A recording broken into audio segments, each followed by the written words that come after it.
system might not be as infallible as you indeed thought? I can categorically say no. At that time, it certainly didn't. Asked to explain this view, Maddie Talbot said it stemmed from Fujitsu's conviction that Coin was mistaken and that Horizon was robust. The Cleveleys case demonstrates the Post Office's determination to seal itself in a corporate echo chamber, padding the walls with blithe, unevidenced assurances from Fujitsu. Only something seismic could force the first real crack in the dam. In 2012, under pressure from campaigners, the Post Office let Second Sight, an independent forensic accountancy firm, take a deep dive into Horizon. After an investigation which took 12 months, Second Sight told the Post Office there was incontrovertible evidence of bugs in the Horizon system which had affected sub-postmasters' balances. One of the first people to react to Second Sight's report was Simon Clark, a barrister who acted for the Post Office in criminal prosecutions. Clark told the Post Office it had been falling short of its obligations to disclose information about Horizon bugs in criminal cases. To address this, Clark recommended the establishment of a centralised information hub to discuss problems with Horizon, creating a disclosable record of errors and bugs. In 2013, John Scott was the Post Office's head of security. The evidence I should give should be the truth, should be the truth, the whole truth, the whole truth, and nothing but the truth. and nothing but the truth. Despite his senior role, which by 2013 involved signing off on the prosecution of sub-postmasters, Scott says he was not shown Simon Clark's advice. And you neither saw this document nor had its contents explained to you. Is that right? That's what I believe, yes. Nonetheless, Scott was involved in orchestrating Clark's recommendation to start coherently recording Horizon errors. One of the inquiry's barristers, Jason Beer, took John Scott through a surviving record of the first Horizon Issues conference call. Near the top, it states, No minutes circulated, but we will be taking notes. John Scott told the inquiry the instruction not to circulate minutes came from Susan Crichton, the Post Office's most senior internal lawyer. The instruction to neither take nor circulate formal typewritten minutes seems to run directly counter to the meeting's purpose. Perhaps so much so that at least one attendee seems to have ignored the instruction and created the record we now have. By the end of July 2013, after 3 conference calls to discuss Horizon issues, John Scott apparently issued an order, which was discussed with him in the inquiry by Jason Beer. It says TC, which may be telephone call, JS, which I presume is you, at 6 p.m. on the 31st of July 2013, discussing disclosure issues. J. Scott has instructed that typed minutes be scrapped. Scrapped is an interesting word.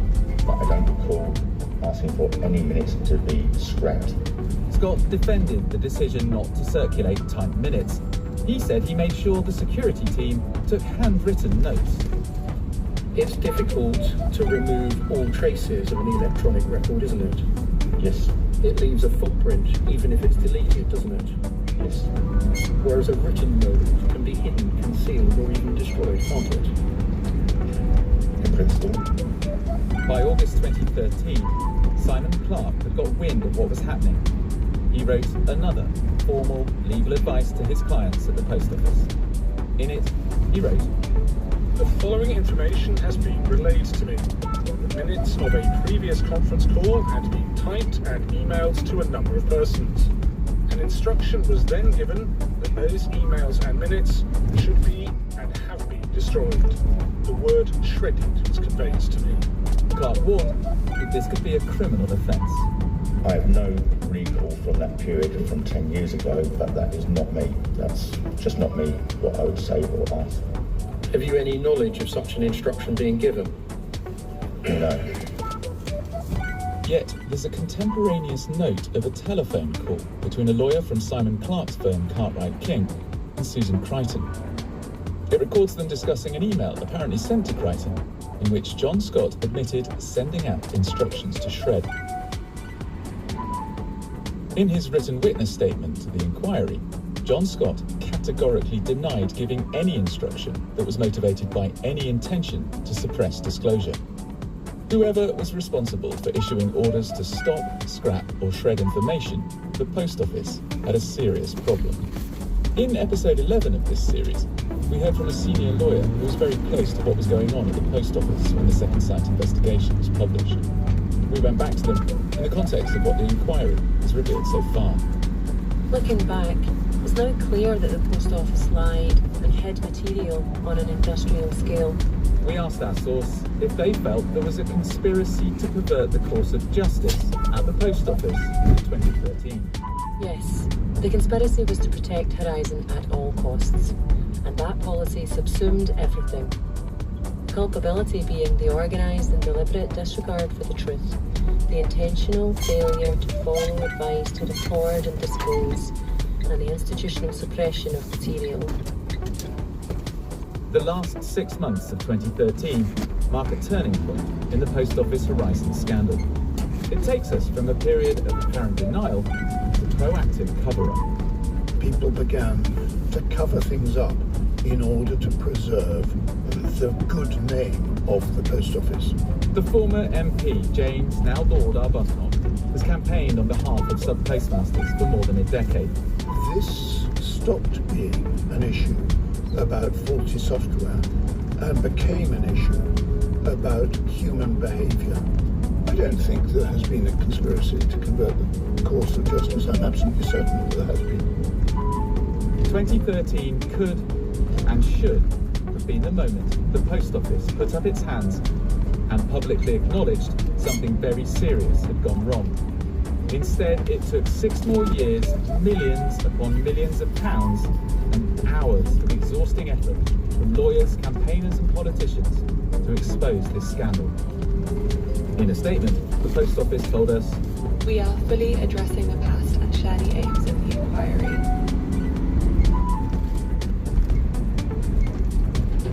The inquiry has shown that when individuals within the Post Office knew what was happening, their first instinct was to deny responsibility, to cover it up. The reason they failed is because they underestimated the resourcefulness and resilience of the sub-postmasters. I was told, you can't afford to take on Post Office. They didn't really want to find the truth at the end of the day. It had to be dragged out of them.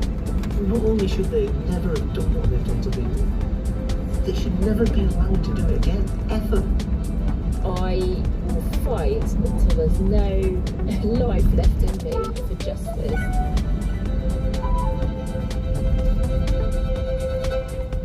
The Great Post Office Trial is presented by Nick Wallace. The producer is Robert Nicholson, and it's a Whistledown production for BBC Radio 4.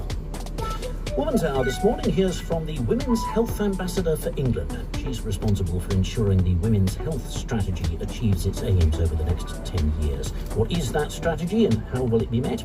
We'll find out after the news. How progressive are the values of big corporations? It's feminist when convenient. It's feminism as an afterthought. They've built a whole brand in decades from actually excluding us. I'm Hendon, and in my new series, Woke Wash, I'll unpack how companies have aligned themselves with feminism, mental health, racial equality and LGBTQ+ rights. And I'll see if their support really stands up to scrutiny, or if it's just woke wash. My default expectation is you're not going to be a homophobe or a transphobe, and if you're having to declare that you're not, that makes me think you probably are. Woke Wash, starting next Thursday at 4 on Radio 4 and BBC Sounds.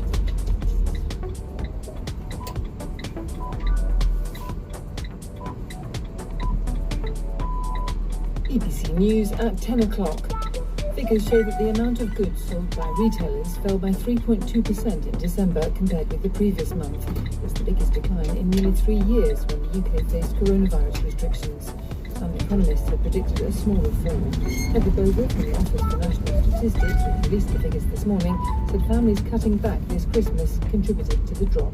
The spend this time for Christmas was spread more across November, and we know that 2 in 5 people were spreading out that cost of spending, and we know that half of adults actually spent less, so having a cheaper Christmas no doubt linked to that cost of living. And so they're the 2 key things that we're seeing in the data this month. The UK Health Security Agency has said there needs to be a national call to action to stop the rise of measles. Parents are being urged to check their children's vaccinations are up to date. More than 200 cases of the infection have been confirmed in the West Midlands in recent months. The Indian steel company Tata is this morning expected to confirm that it's cutting up to 3,000 jobs in the UK. Most of them will be at the Port Talbot site in South Wales, where 2 coal-fired furnaces are set to close. The firm plans to open new electric arc furnaces, which it says will save money and be better for the environment, but they require far less staff to operate. The sister of Bronson Battersby, the 2-year-old boy who was found dead at a property in Skegness in Lincolnshire earlier this month, has told the BBC that she doesn't blame social services and the police for his death. The toddler was reported to have starved to death when his father Kenneth suffered a heart attack. The red carpet. I made sure the tea is brewed to perfection today because I'm going to be joined by one of this nation's finest acting talents. Cannot wait to chat to Vicky McClure. Then, Mean Girls the movie is back. It's had a reboot 20 years after it was first released. As of today, an updated musical version will be in cinemas, once again exploring the pain of being a teenage girl and either being in or out of the gang. This morning, I would like to know from you about your own duty, and This Is England. Vicky also set up the Our Dementia Choir and recently received an MBE for services to drama and charity. Vicky, or should I say Vicky McClure MBE, welcome to Woman's Hour. Your first time here. It is, and it's great that it's with you. Oh, well, it's lovely. You know what? Me too, because I've been wanting to do this for a while. Going on here. We have, really, definitely.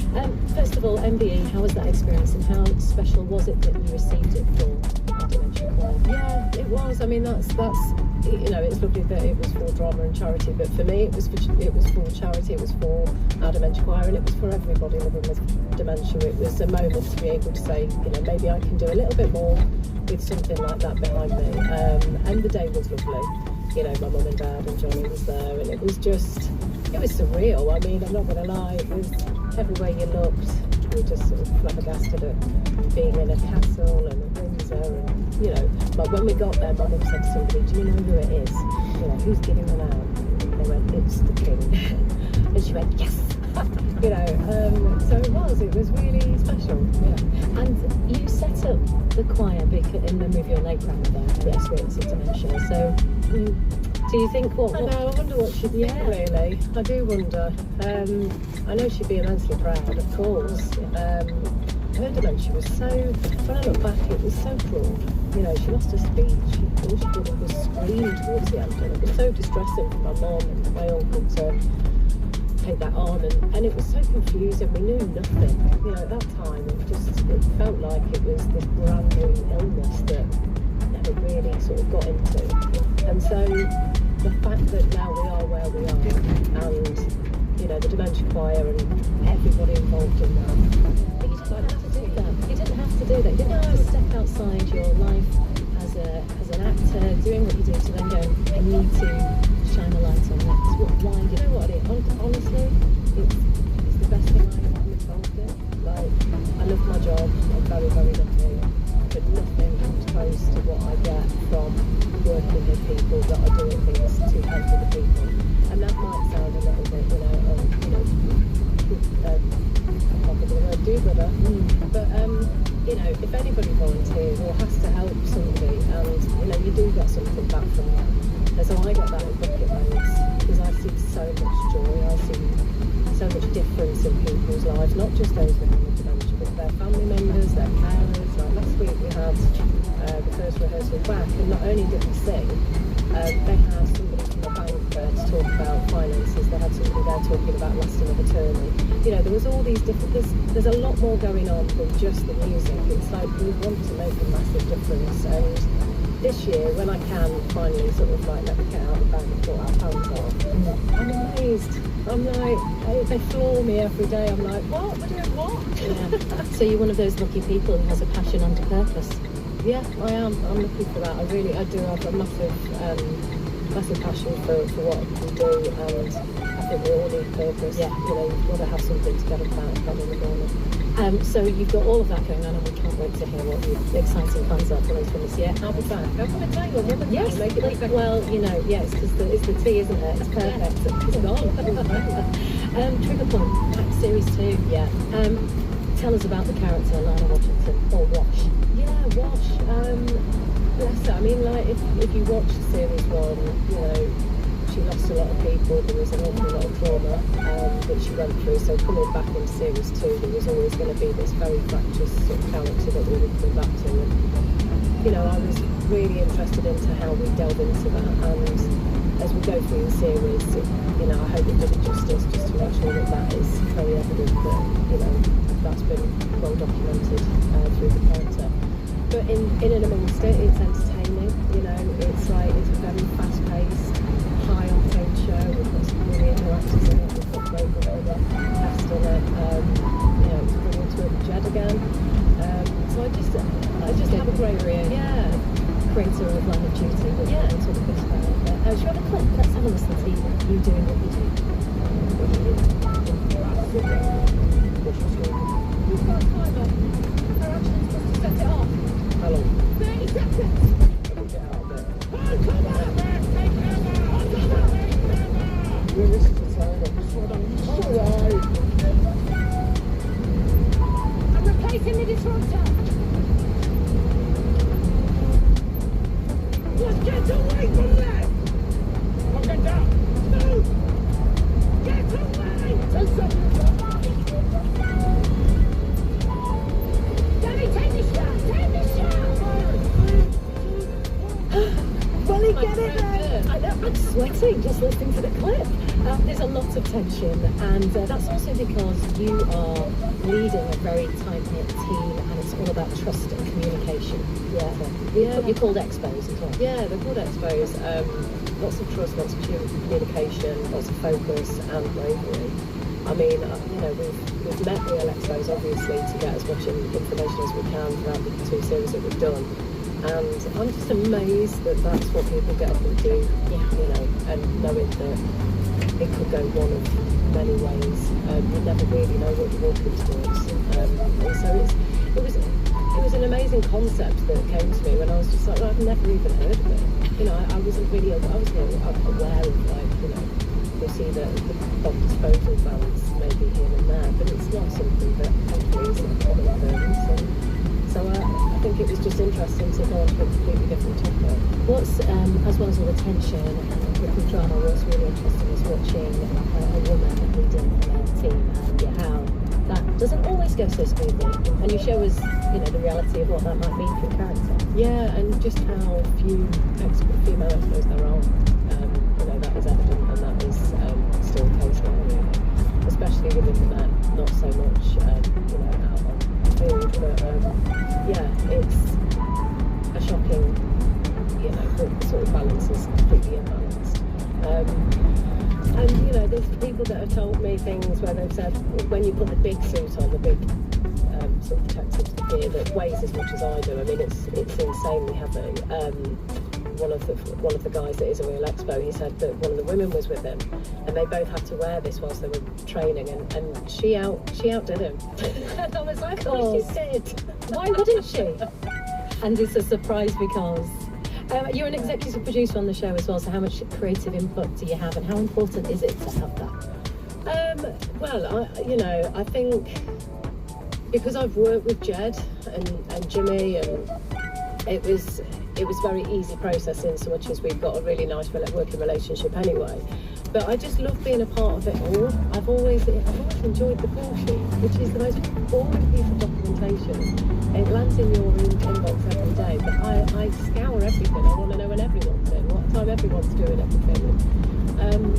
You know, and not only that, like obviously the casting and the script is key, and just being a part of that and, you know, giving my thoughts and opinions on things, which were well respected, and I was, you know, it was great to be able to be a part of it before we even got going. And then even on the day, if things seem changing, which they often do, because that's the way of the world is a creative space. It just means that you feel like you've got a place to do that. Yeah. I'm not, of course you're respected. I've been reading what people have been saying about you before this interview, and I think Shane Meadows just saying that you're one of the most authentic people who's ever come across, and when you act, it's just real. Well, Shane's, you know, the reason for that, like, genuinely, the TV workshop and Shane Meadows are the reason I am where I am. So we should just explain that your first ever break was in his film The Room for Romeo Brass. Amazing film, by the way. Oh. So loved it, watched it when it came years ago, and that was set in Nottingham, and you wanted to be an actor, but you got into Italia Conti, but you couldn't go because you couldn't afford it. Yeah, no, it was, I think I was about 14. I was at the TV workshop at the time, but I was dancing as well. I was like, only in my local dance school. But I was all right, you know, I was doing okay, and I auditioned and I got in. I mean, it's a, you know, huge school. So I was like really proud of that, shocked. And you know what, in hindsight, I'm really glad that it went the way it did. And I always say to young actors or, you know, performers, it's like it will find its way for you. And it might seem disappointing at the time, but I do remember not feeling downbeat about it. You know, there was all this kind of potential of me having to live with another family in London at 14 years old, and I wasn't so keen on that. But I was just leaving it to whatever happened. You know, if we did get the money, then I'd have probably given it a go, because it did seem quite appealing, because there wasn't... I loved school, and my clique, just so you know, are still my clique today. Yeah. My girls are still, you know, my closest girls, but education and academia and stuff like that just wasn't my forte. But I had an amazing school experience. But with Italia Conti, it was basically just sing, dance and act all day. I was like, oh, that's better than science and maths and things that I really struggle with. So it felt like it could have been the perfect thing for me, and then in hindsight, it just wasn't. And Shane, do you think we'd be sitting here having this chat if Shane Meadows hadn't come? No, found you. Definitely not. I don't. I really don't, because, you know, Shane is so unique. The way Shane works is so unique. The way in which the TV workshop in Nottingham, which is still going now and still running very much the same vein, which is improvisation and finding the truth and, you know, freedom of, you know, being able to explore different... And local kids. And local kids, and it doesn't cost the earth. You know, it cost nothing when I went. There was no money barrier. It wasn't about you can afford to do this. It was you have shown that you've got, you know, a fair amount of talent to see if we can build on that. And so you were surrounded by rich, poor and indifferent, and that's what was so unique about it, and still is. And Shane obviously saw that, tapped into it. And you were in The Room for Romeo Brass. If you haven't seen it, dig it out, watch it this weekend. I've got a really high voice in it, just so that you're very young. But then you didn't get any more work, so you just went back and worked in retail, which I love that, because why wouldn't you? I couldn't do anything else. You know, it was seriously, it's got to work, and that could be the case. I'm always, you know, people are probably going, oh, don't say things like that, but it's true. Like, I think it would be arrogant of me to think that this is it now, I'm sorted for life. I feel comfortable, and I feel like I'm in a good place, for sure. Do you still feel it could all be over tomorrow? I think it's wise to always have a backup plan. What's your backup plan? I don't know, back to H. Samuels maybe, is it still going? I don't know, I think it's just wise to always just, you know, you've got to earn a living, and whatever it is that you do, like if you're lucky enough to enjoy it or get some sort of enjoyment out of it, then you're bloody lucky, you know. I really respect that about you, so the humility to know you'll just do anything. It doesn't matter. Yeah.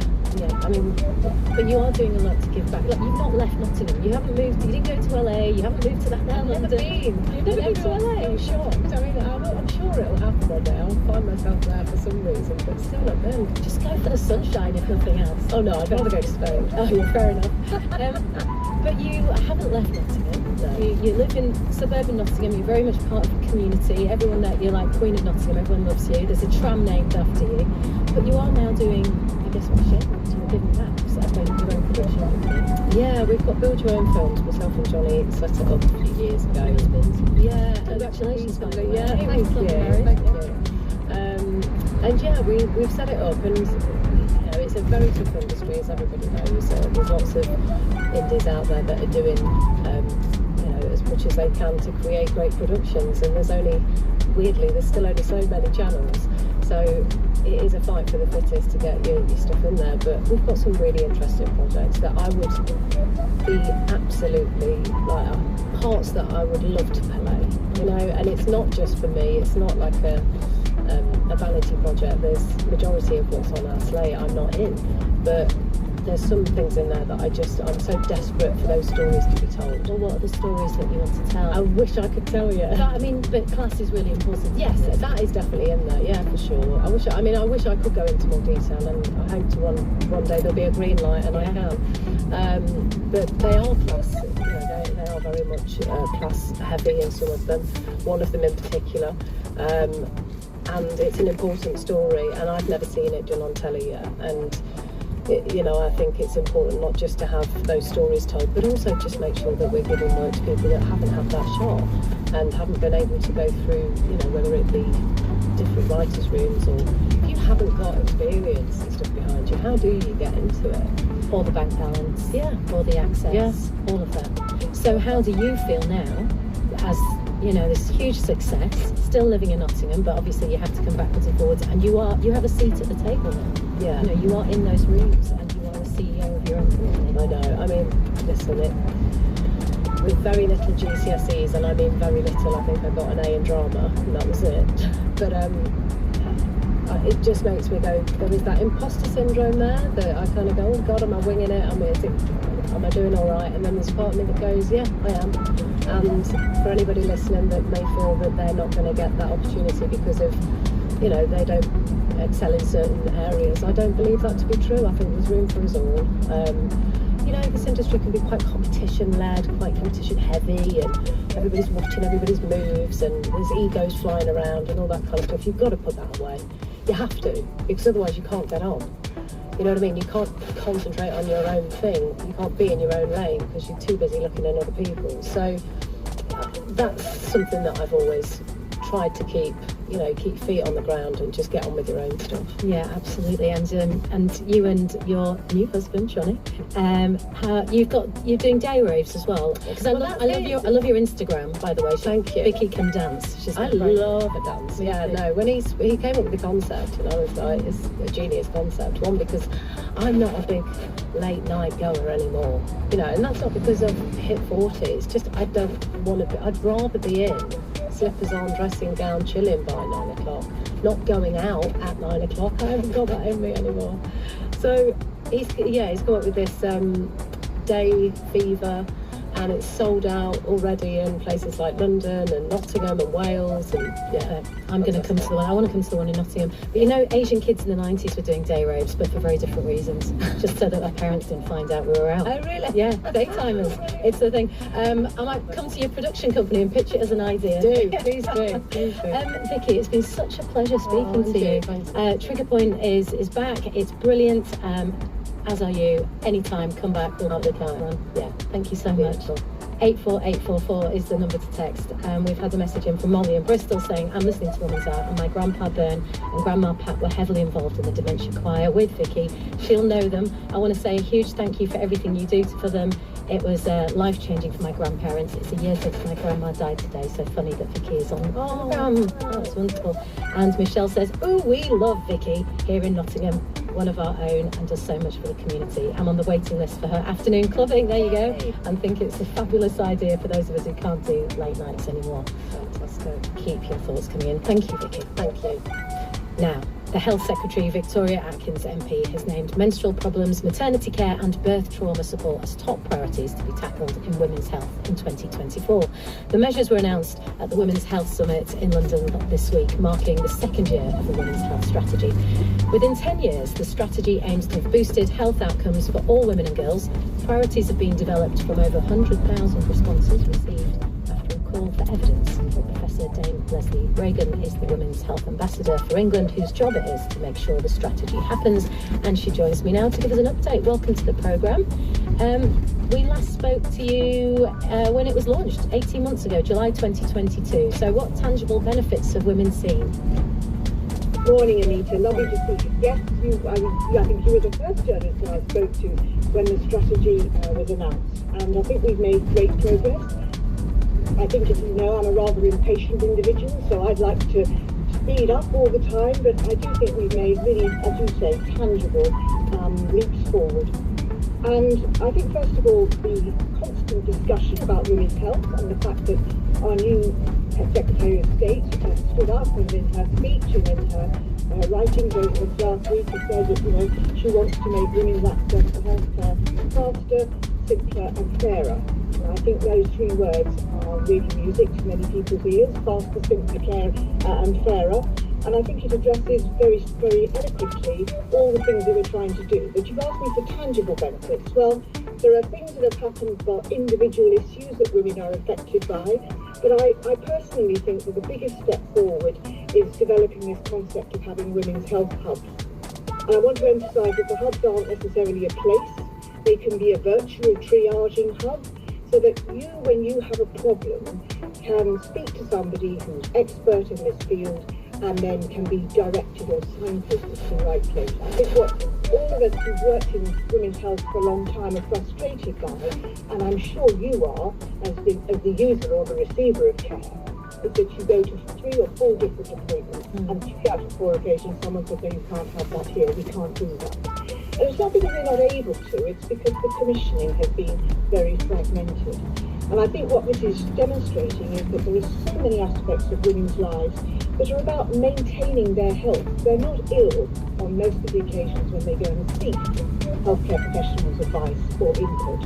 And we want to make those maintenance issues like contraception, pregnancy issues, menopause, menstrual problems. We want to make all of those much, much easier to access help with. So every woman from now on should be able to access one of these hubs? Well, we're building up and we're scaling. So far, we've been able to implement or ask every integrated care board, and there are 42 across England, to show us their plans for developing one. And I'm really heartened that 7 of those integrated care boards came to the summit on Wednesday and talked about their plans. And we deliberately asked them to talk about different aspects, so it wasn't all same old, same old. Yeah. Lots of different models, and I think very much an opportunity for those integrated care systems to look at their population and then dovetail what their needs are to that population of women. Can we talk a bit about what's going to happen in maternity care? Because in October last year it was reported that 65% of maternity services in England were regarded as inadequate or require improved safety. That was up from 54% the previous year. The Care Quality Commission says that's their figures. Of these 15% are inadequate. Those figures are worse than when the strategy started. So what do you have to say on that? Well, I don't want to be a cop-out and say maternity is not really in my patch, but because I think maternity is part of a woman's life course, obviously. But there is a separate maternity team looking after those particular issues that were announced in October. What I think was really heartening about listening to Victoria Atkins and in the conversations I've had with her out with that summit is that she very much sees all of the other issues about women's health as contributing to a good pregnancy. So in a few weeks' time there's going to be a publication about pre-pregnancy guidance, specifically targeting women from different ethnic backgrounds and disadvantaged backgrounds, trying to address some of the things that may help them have a better outcome when they're going into pregnancy. We also know that the woman's physiological response, like the way her body responds to being pregnant, is often a really good indicator of what she might need in later life. So, for example, a bit of high blood pressure in pregnancy, she's much more likely to have earlier onset cardiovascular disease, mental health problems if they come up, and it's very common in pregnancy in the first year postpartum. We know that they're much more likely to need mental health services, and I very much like to use that woman's response during pregnancy at the postnatal visit or the post-pregnancy checkup to actually try and identify things that we can help her with, so that we can prevent or at least postpone some of those problems until much later. Because as you know, one of the things about women is that you and I live a lot longer than men, Anita, but we spend a disproportionately larger interval or longer interval in poor health at the end of our lives. Talking of men, I wonder, we often think about this on this programme, as you know, and we wonder if things would have got so bad if it were happening to men. Well, that's always going to be a tricky question for me, isn't it? Because I'm always interested in women's health, and I do think that so much, well, rather put it this way, I think that we have now come to the understanding that the NHS was set up by men, predominantly for men, and I'm just delighted that we've actually now chosen to reset the dial and to really focus on some of the things that women need. And as I want to emphasise again, it's not just about the illnesses, it's about doing the maintenance stuff so that they can get on with their lives.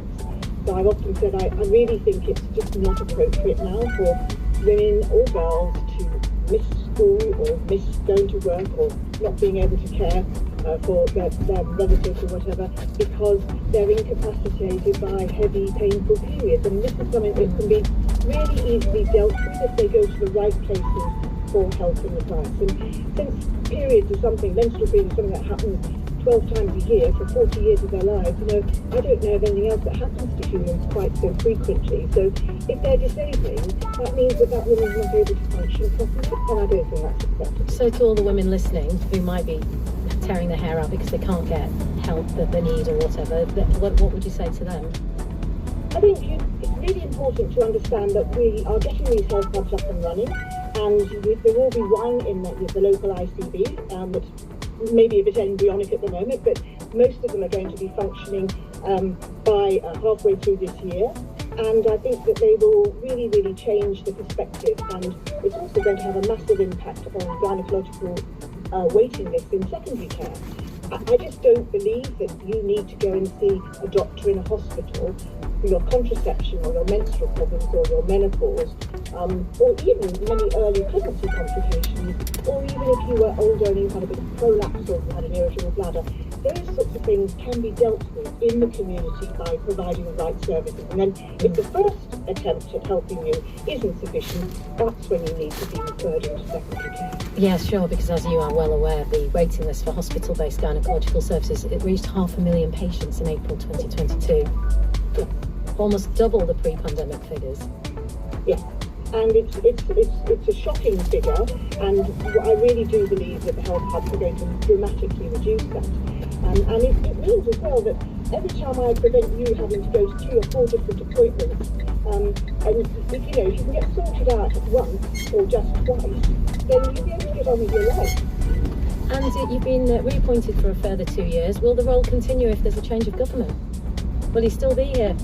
Well, I think so, because even if there is a change of government, I believe we're going to have an election before my end date, which is December 2025. So, and I also believe, talking to politicians and civil servants who are interested in this, that everyone believes that this is something, that we're on a roll now and we've got to deliver this. And we've harnessed an enormous amount of enthusiasm. I was saying it as I concluded the summit, there isn't any other project I've ever done during my career where every time I go and talk about something, somebody stands up in the audience, either virtually or in person, and says, what can I do to help? So I think it's really, really touched a chord, and I'm really keen that we recruit all those women who want to make it work. Professor Dame Lesser-Egan, thank you so much for speaking to me this morning. Thank you, it's been a pleasure. Lots of you getting in touch about cliques that you were part of. We're discussing cliques in a bit because Mean Girls, the movie, has been rebooted for 2024. My twin daughters were in a clique at secondary school. I warned them to maintain other friendships, but they were so pleased to be part of the IT crowd that they ignored my advice. Oh, terrible. Inevitably, the clique imploded when the Queen Bee turned on my daughters in a moment of jealousy, and the weaker members of the group sided with her so as not to become the girl's next victim. The fallout was brutal and affected my daughters very badly, and even today, 8 years later, at the age of 23, they can be fearful meeting new groups. That's so sad. There were too many girl gangs at their mixed comprehensive school who prided themselves on calling themselves the posse or resting ... which seemed to drive and influence aggressive, spiteful behaviour. Your thoughts, keep them coming in. Jules says, morning, my stomach lurched when I heard today's brief.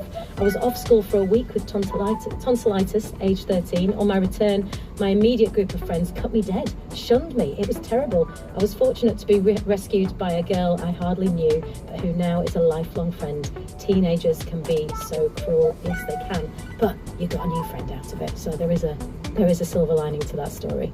Keep your thoughts coming in. You can email via the website or the text number 84844, as you know.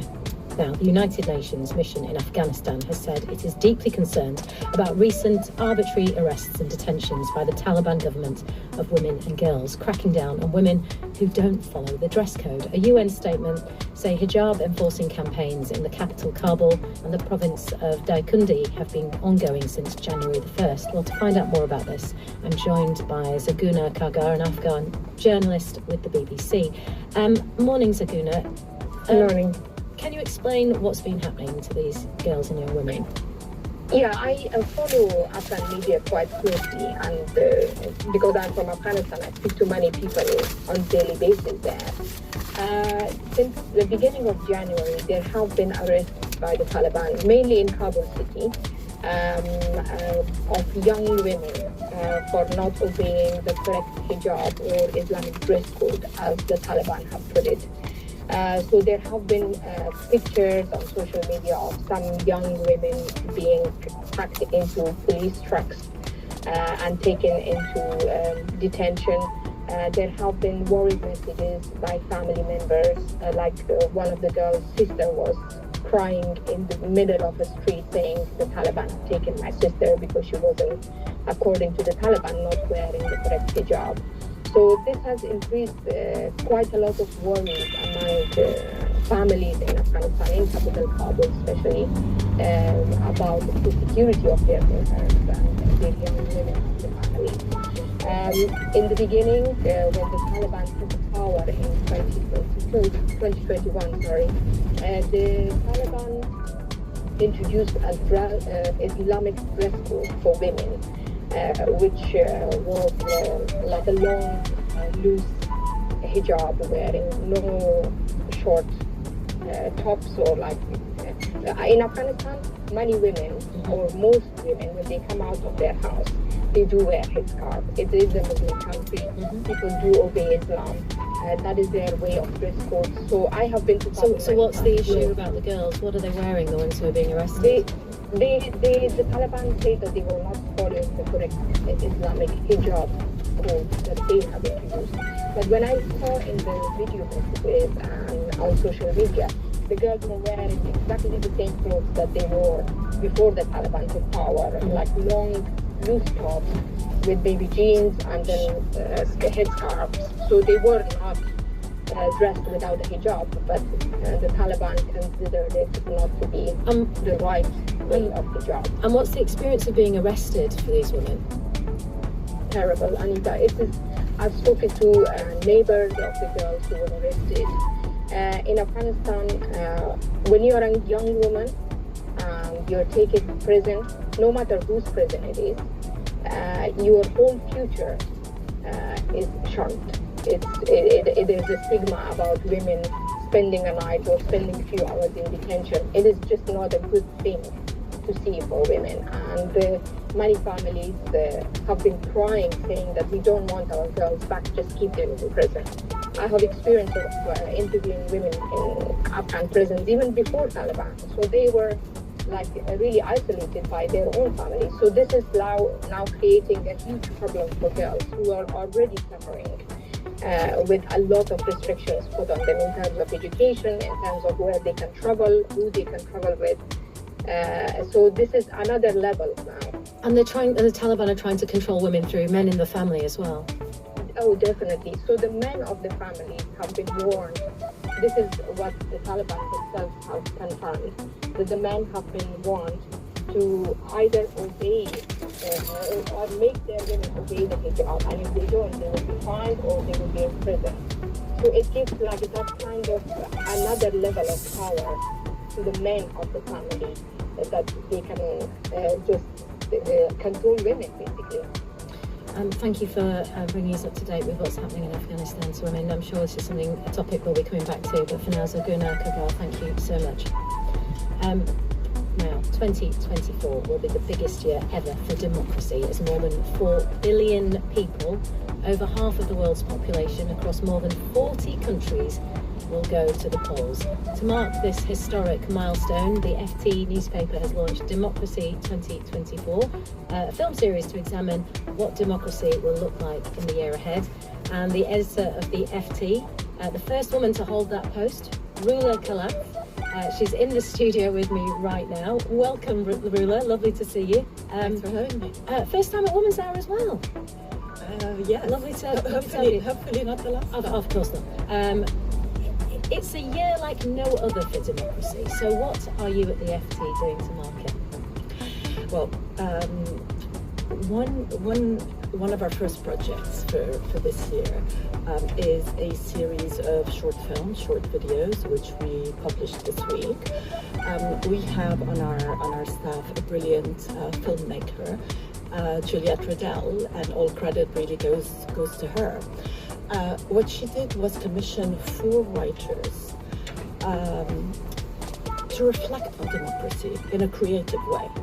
Completely different, 4 films that are completely different, but speak to each other. One is a slapstick, one is Margaret Atwood, writing about democracy, chaos, and dictatorship. One is more about climate, nature, and Elif, of course, and Lola, renowned Nigerian poet. And why 4 women? Dancing. Yes, they're beautiful, by the way. I absolutely love all 4 of them. I thought they were just brilliant. The production's brilliant, what the women have to say, brilliant. But why commission 4 women to talk about democracy? I think the state of women and the state of democracy are very closely intertwined. Women suffer when democracy suffers, and democracy suffers when women suffer. I'd like to share with you just some basic statistics. Please. These come from UN data. As of September 2023, there are 26 countries where 28 women serve as heads of state or government. At the current rate, gender equality in the highest positions of power will not be reached for another 130 years. 130 years, that's a very long time. Women represent 22.8% of cabinet members heading ministries, leading a policy area as of 1 January 2023. There are only 13 countries in which women hold 50% or more of the positions of cabinet ministers leading policy areas. Now, the 5 most commonly held portfolios by women cabinets, can you guess what they are? Women and gender equality. I was going to say women, family and children affairs, social inclusion and development. Women are not running the world, that's what I'm trying to say. But you are doing your bit at the FT to make sure that women's voices are put out there. And one of the films that you've commissioned is a sitcom sketch by Indian stand-up comedian, writer and actor Aditi Mittal. She plays both the role of a daughter fighting for a democracy in which women can thrive, and also she plays the father who defends autocracy and calls out hypocrisy in an imperfect Western democracy. Let's hear a clip and then we will talk to Aditi about it. So now is not the time for you to walk out of the house in that top. What about my freedom of expression? It is not your expression I'm worried about, but other people's expression on your expression. Freedom of expression. Don't throw that in my face. We are the world's largest democracy. For the people, of the people, by the people. That's because we also have the largest number of people in the world, Pa. Exactly. So why should the woman on the street care about your right to agitate your father and freedom of expression? She cannot dip her chapati in a vati of democracy and eat. Oh wow, this tastes like power of the people. Democracy is for people who have full stomachs and rich fathers. Brilliant, Aditi Mittal there, and she's with us live now from Mumbai. Very cleverly done there, playing both the role of the father and the daughter. I want to know how much you enjoyed playing your own dad, but just so to bring our audience up to speed about who you are, you're known as a quadruple threat because you're a comedian, you can sing, you can dance, you can act, and apparently you've been very threatening. And also you've had 2 Netflix specials, you've made a programme, A Beginner's Guide to India, and now you're back with this excellent sketch. Aditi, welcome to Women's Hour. Where did you get the inspiration from? Is it your own dad? Of course it was my own dad. Aren't we all our parents deep down inside? Yes, so tell me, how much fun did you have creating it, and just where did you start when you get a brief as broad as talk about sort of democracy for women in India? Like, when did you think, right, I need to talk about the generational gap and the gender gap as well? You know, I think actually right now India is in such an interesting place as far as democracy is concerned, because the political has never been more personal than it has become in 2024, where sort of politics is seeping into our living rooms. I was very lucky to grow up as a child, very privileged child to grow up, not knowing what the lines and boundaries on maps meant, but I now see those very lines etched into the faces of my parents as they discuss politics. Across generations, across families, across religions, across castes. And so I thought that actually using the family as a microcosm of the larger political discussion would, one, allow me to bring my dad into it, and would, two, would allow me to be as true as possible without sort of tripping myself over, about the larger sort of, because everything is refutable in 2024. Everything's a lie, but everything's the truth, and everything's fake, but everything's real. And so I was like, you know what, I'm just going to tell my own story. I'm going to talk about what I hear in my living room, and I know that that is where my authority lies, my living room. Diti, I wanted to know what your dad thought of it. I lost my dad actually last year, but this was a discussion we had time and time again. Because we, of course, belong to two different generations, because we belonged to two different contexts of what India was. India's grown incredibly in the past few decades. And so we had very, very differing points of view, but we would, sit down with a bowl of yoga a lot and discuss these things. And which is why, again, I just thought it was an interesting microcosm to talk about. And you live in Mumbai, Diti. The election is fast approaching in India. So what kinds of conversations are women having about going to the polls? To me, I am actually so stunned and so happy with the fact that women's participation in the political process has gone up by a phenomenal amount. In fact, as of 2024, it is projected that women are the hidden vote, that we will be sort of one of the larger deciding voting blocks for what happens in this election. By 2029, it is actually projected that there will be more women voting than men in India. And I think that to me, I am very, very excited by that, because I think we all recognize, and I see Indian women recognize with how democracy is also a very personal exercise. It is your tiny freedoms and your tiny fights and your tiny combats and your tiny things that you cherish on a daily basis that form your larger political opinion. Rula, and I want to play a clip from another one of the films. It's by the Nigerian poet Lola Shoneyin, who recites a poem about how coups and military dictatorships in various African countries have threatened democracies, and basically how easily it can slip away if you don't keep throwing it.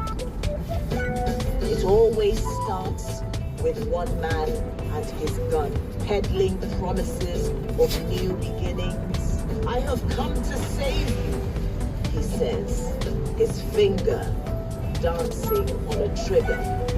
Save yourself, soldier. We've been here before. We know what happens when the euphoria settles into a cycle of terror and fear. Soon, the jackboots take over the markets. Left, right, left, right, wrong, fire! Strong arm of justice is fractured. It's house arrest for the gavel and the hand that wields it. Wigged warriors become acquainted with the jingle of a warder's key. Decrees overturn laws. Impunity trumps freedoms. We've seen it all before. I mean, what an incredible piece of work that is. What are the most memorable lines for you in that poem? Well, impunity trumps freedom. That's quite a good one, isn't it? That's absolutely it. I think what Lola's doing is reflecting on 2 points that are really, really important. One, the first one is that you can't be complacent. You have to nurture democracy. You can't take it for granted. And I think we see this. There is so much anxiety today about our democracies in the Western world. Even democracies with very strong institutions. You have to believe in them. You have to nurture them. You have to keep fighting for them and never assume that they will always be there.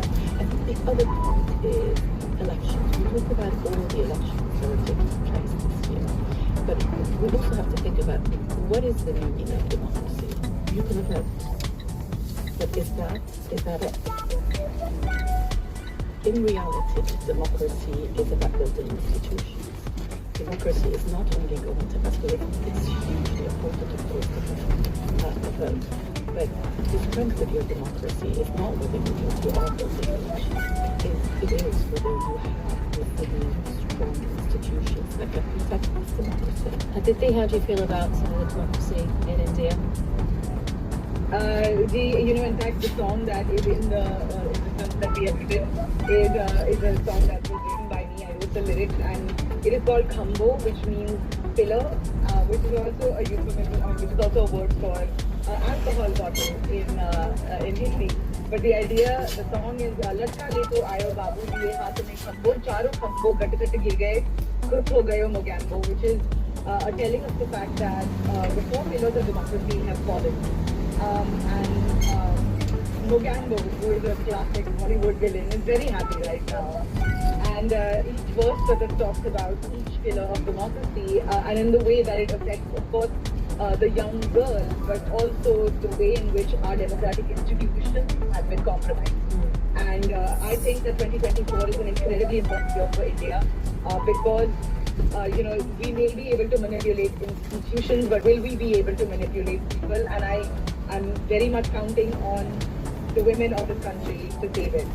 Aditi, thank you so much for speaking to me. And Rula, very quickly, you've got the top job at the FT. What is your ambition for moving it forward and appealing to more women? Absolutely. Hopefully we will be able to engage more women. We've been working for many years, in fact even before I was editor, on trying to get women to see the FT in a new light. I think the FT traditionally has always been seen as a very conservative paper, that it's mostly for men. And my message to all the women listening is that it is not just for men. I think we have a lot that can interest women, and we do take into account that we have women readers when we are writing or when we are producing a film or a podcast. Well, these 4 films that you've commissioned are definitely going to attract an army of women, I'm sure of them, and men. They're brilliant. So thank you so much for joining me to speak to me here this morning, Rula Khan. Thank you. Thank you. Now, you may have seen there's a new film version of Mean Girls. Yeah, the classic tale of teenage drama, angst, and just plain downright meanness. It's coming your way as of today. Who can forget Regina George, the queen bee of the American high school hellscape, with pops and bullies everyone around her? There were some truly iconic lines in the 2004 original. Should we have a reminder? I think we should.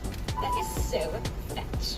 Gretchen, stop trying to make fetch happen. It's not going to happen. Eddie, loser, we're going shopping. There are no rules in this house. I'm not like a regular mom. I'm a cool mom. On October 3rd, you asked me what day it was.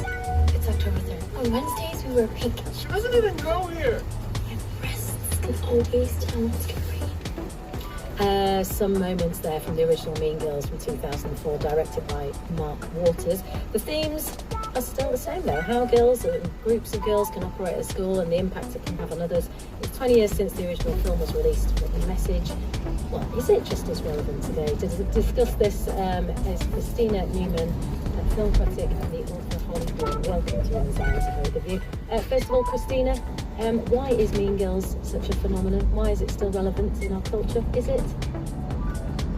Well, I mean, I think the themes of patriarchal beauty standards and bullying and female cruelty, no matter how we try to couch them or how we try to reconsider them over time, are sadly always relevant. And teenagers are cruel.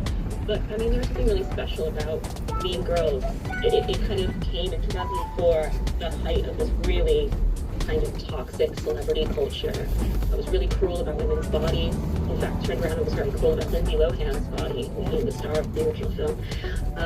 That film came out when I was 13, so it had relevance to my generation, but I think even to younger generations, there's still an interest in it because it was very cleverly and spitefully responding to kind of girl-on-girl hate and the pettiness, and it was really kind of kind of asking girls to take a look at themselves in a way that, and you know, take a look at what patriarchy is doing to their relationship. Are we still living in this day and age in that Mean Girls culture, Holly? I'm afraid sadly we are. Like, so I write books for teenagers, and I'm in and out of schools all the time doing talks, and obviously we've had this huge wave of fourth wave feminism that's kind of crashed since Mean Girls came out, and it's kind of, you know, support each other and female solidarity, but sadly it does seem to be year 9 hits, and girls are just horrific to each other.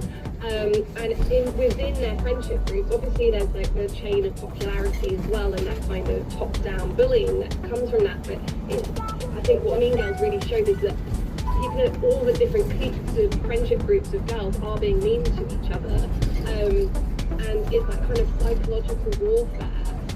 It's very kind of covert bullying where they, I don't know, they decide to all run away from you when you're walking home from school, and then go, oh, you can't take a joke, you can't take a joke, or they all had like some sort of meeting without you that evening where they decide not to be your friends anymore, and then they tell you very calmly and in a very adult way the next morning, we decided that we can't be your friends and we're just being honest. And it's, you would hope that feminism would have said, you know, we should be stronger together, we should be viewing our friendships through the male gaze, and this is sort of what my books really try to get my readers to do, but sadly, it's still just terrifying. I have a daughter, and when I found out she was going to be a girl, obviously I was worried about, you know, climate change and gender-based violence, but I was also like, oh no, she's going to have to go through year 9.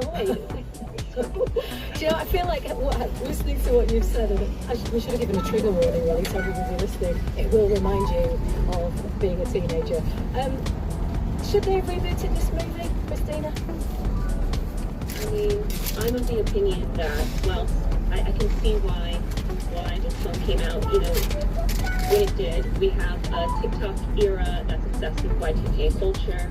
We've been, you know, looking at that culture again with a different light. Sometimes in a really, you know, positive way, like Britney Spears' memoir, where people are like looking again at the kind of crimes against women at that time. But also, on the other hand, a quite superficial element where there's a real obsession with thinness that's becoming a thing again with a lot of young women.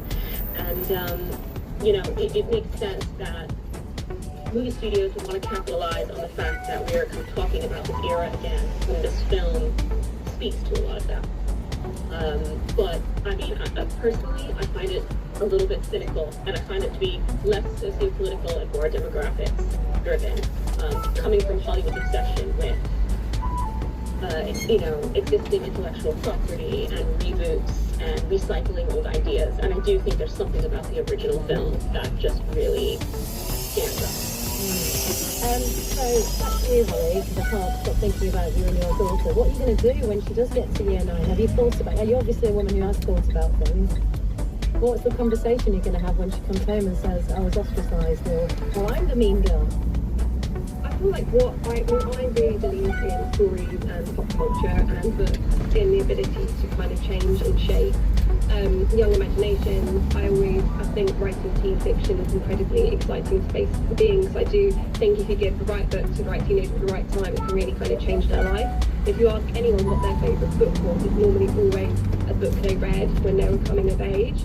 And so I do think films like Mean Girls that, you know, ask for self-reflection, you know, it is a film that's saying let's be kinder to each other, or the books that I write for my teenagers, which is like, let's try and contextualise why girls are so jealous of each other, why they're pitted against each other, you know, why we hate it if our friend's prettier than us, you know, and then kind of realise that we shouldn't be fighting each other, we should be fighting the system. So I'm a kind of very optimistic person in the power of culture and stories to kind of, you know, get into people's brains and get them to think. So I'm really hopeful that the world's a nice place.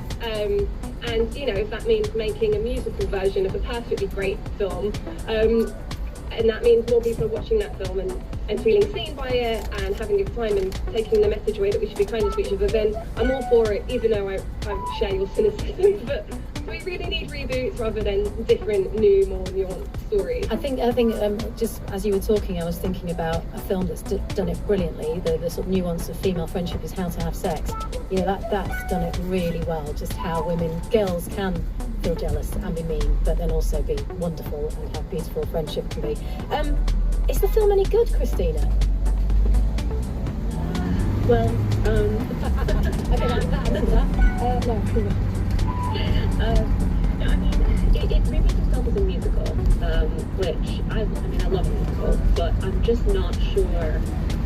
It was based on the Broadway adaptation of the original film, and as Regina George is the original star of the Broadway show as well. So there's some chops there, there's some singing talent, but I just don't think that it's strong enough to justify its own existence. I think if you're going to reboot something as iconic as Mean Girls, then you can't just troll out some of the old lines and add a few musical numbers and razzle dazzle and hope for the best. And what gang were you part of? Gang was I part of? Were you? Dorky Quiet Girls, I think. Dorky Quiet Girls, and how about you, Holly? I was definitely someone who hid in the library. I actually dedicated one of my teen novels to all the teenagers who hide in the library in that show. I've got a lot of written from that book's dedication. Brilliant. Thank you so much for speaking to me this morning, Christine Newman and Holly Vaughan. It's in the cinemas. Maybe you want to go, maybe you'll take your daughter, maybe you'll have a musical and you'll have a great time. Just enjoy it. Lots of your messages coming in on this. Someone here has said, cliques continue into adulthood too. I live where it's really cliquey. I tried to fit in and be accepted, but the criteria seemed to change, and it seemed I was never enough. When I spoke out against the Queen Bee, I was shut out. Cliques are emotionally exhausting. Whilst it was very painful at the time, on reflection, they did me a favour, as I don't look for a tribe or clique anymore. I'm with the uniques. Yeah, amen to that. And another one here, we couldn't afford to send our daughter on a 4-day school trip to Europe. After the others came back, they blanked my daughter. She subsequently developed an eating disorder which lasted 10 years or more. That's very sad. And one here, surely this cruelty that girls inflict on others by bullying and exclusion can be reduced by parental influence. I've seen my own daughter a victim of this, and it's about time that parents taught their children to be inclusive and kind to each other. Join me tomorrow for Weekend Women's Hour. Women's Hour was presented by Anita Rani and produced by Lisa Jenkinson. The studio engineer was Emma Hart. Several councils around